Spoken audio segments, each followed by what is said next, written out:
Autour de la table de famille, même absent, il est là. Pareil à une douce lumière, la présence vivante de Tabaé éclaire encore l'horizon des siens. Comme un exemple, un témoignage d'amour paternel. Son charisme, une âme de pêcheur au cuir tanné, et sa relation à l'océan au-delà des éléments qui parfois faisaient trembler les enfants. Un soir J'étais petite, mais il y avait beaucoup d'orages, il y a eu du tonnerre, des éclairs et tout. Ça grondait de partout. C'était genre la fin du monde, pour ne pas dire, hein, mais voilà. Mais je lui ai supplié de ne pas y aller. J'ai dit, mais c'est pas grave, c'est un autre jour. Mais il y allait comment? Ça, c'est un truc... ouais. Il était malade de ça, quoi.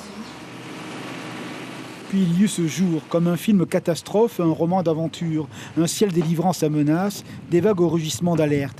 Rien d'apaisant malgré l'expérience marine, et le moteur en panne, et la radio sans ondes.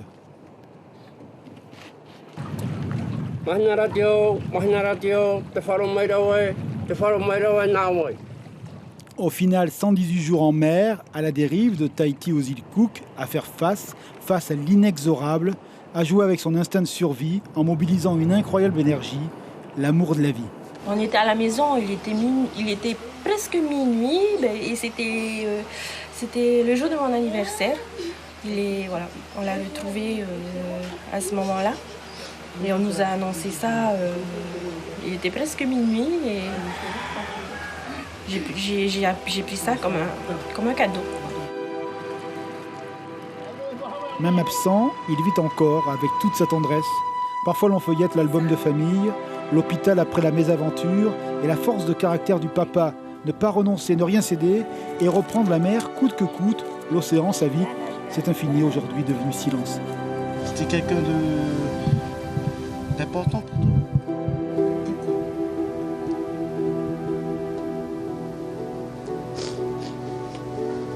Au-dessus de la mer et sous un ciel accueillant ce que l'on aime, les deux sœurs continuent à porter le message vivant de leur papa, celui de la dignité, celui de l'espérance, pour l'homme qui dériva 4 mois durant sur l'océan, avec sa certitude, revoir tous les siens vivants. Lazare Tabaé vit encore. Il a eu à s'occuper de tous ses enfants quand maman est partie. Moi, j'étais encore très très jeune. Et donc, il a dû faire et le papa et la maman. Et donc, tout ça, c'est quelque chose d'assez fort que moi, je retiendrai. Vivre en homme libre, comme dans un roman d'Hemingway. Son histoire est devenue récit, mais dans le cœur reste son sourire, radieux, comme sous un ciel bleu.